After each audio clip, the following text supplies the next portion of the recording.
أهلا بكم في قناة أوفر أكل.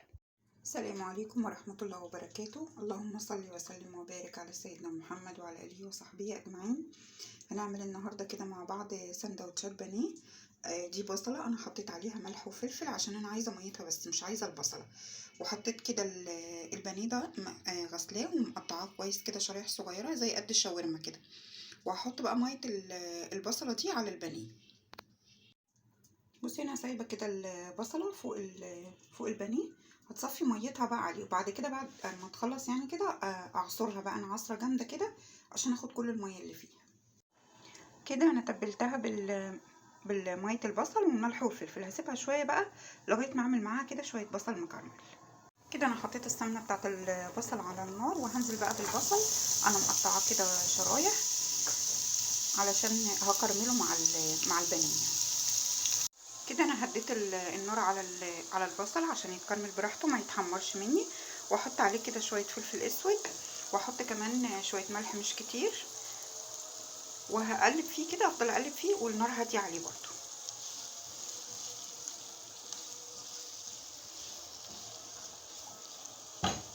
بصي كده البصل طري كده، هو قرب يتكرمل. هحط له بقى ايه، هحط له معلقه سكر واحده بس عشان يديني اللون بتاع الكرمله البني ده. وهقلبه تقليبه كده، وهغطي بقى عليه. لو احتاج ميه هديله ميه، ما احتاجش خلاص حسب يعني كميه الميه اللي في البصل. بس اهم حاجه تكون النار واطيه عشان ايه ما يتحمرش يبقى مني تقليه، لا على مهله خالص كده. كده هو محتاج للميه، هحط له شويه ميه صغيرين وهغطي برضو عليه تاني. بصي انا عليت عليه شويه عشان انا عاوزاه ياخد لون الكرمله، فعليت عليه العين شويه وهفضل اقلب فيه لغايه لما يتعمل خالص. طبعا ده مش صوته لوحده، انا بحمر بطاطس فعشان كده في صوت عالي طشطشه كده يعني. بس هفضل اقلب فيه كده لغايه ما يبقى معايا يتكرمل اللون اللي انا ايه عاوزاه، لان انا حاطه له سكر فهياخد لون بني. بصي كده خلاص هو البصل اتكرمل خلاص. انا هطفي عليه بقى كده، بقى لونه حلو كويس جدا يعني. بصي ده كده البصل المكرمل خلاص اتعمل اهو. ودي سلطه بقدونس، هحط عليها بس شويه خل علشان البصل سلطه بقدونس وبصل. وهحط معلقه مايونيز، وهحط شويه ملح كمان صغيرين قوي،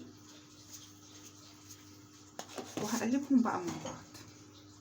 كده انا حطيت سمنه على النار اهو، وهحط بقى ايه البانيه اللي كنت متبلاه بميه البصل. هو كده البانيه طبعا ايه بيطشش جامد، بس انا سايباه مش هقلبه خالص غير لما هو يطلع من الصينيه لوحده. بصوا كده هو طلع اهو. هقلبه بقى تقليبه عشان ايه يستوي كويس. هو طلع اهو لوحده من الصينيه.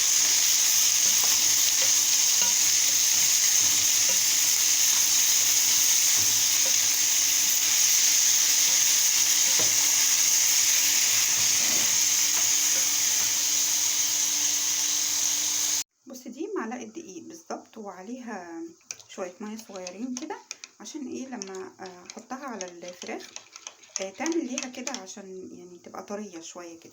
هحط عليها بس شويه ملح صغيرين، وهنزل بيها بقى ايه على صينيه الفراخ.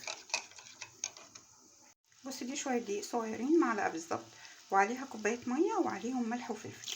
هنزل بقى كده على الفراخ وهفضل اقلب فيها كده لغايه لما الفراخ ايه الصوص ده يتقل معايا، عشان لما اعمل منه كده سندوتشات يبقى كده يبقى جوسي يعني، ما تبقاش الفراخ ناشفه قوي.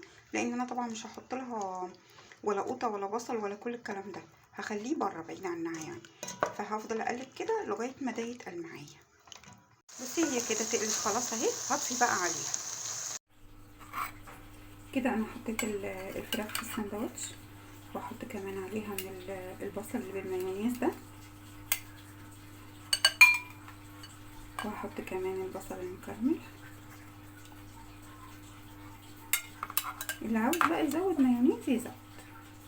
كده البانيه اهو، كمان عملت معاه بطاطس محمره. عملت سندوتشات كده وسندوتشات كده.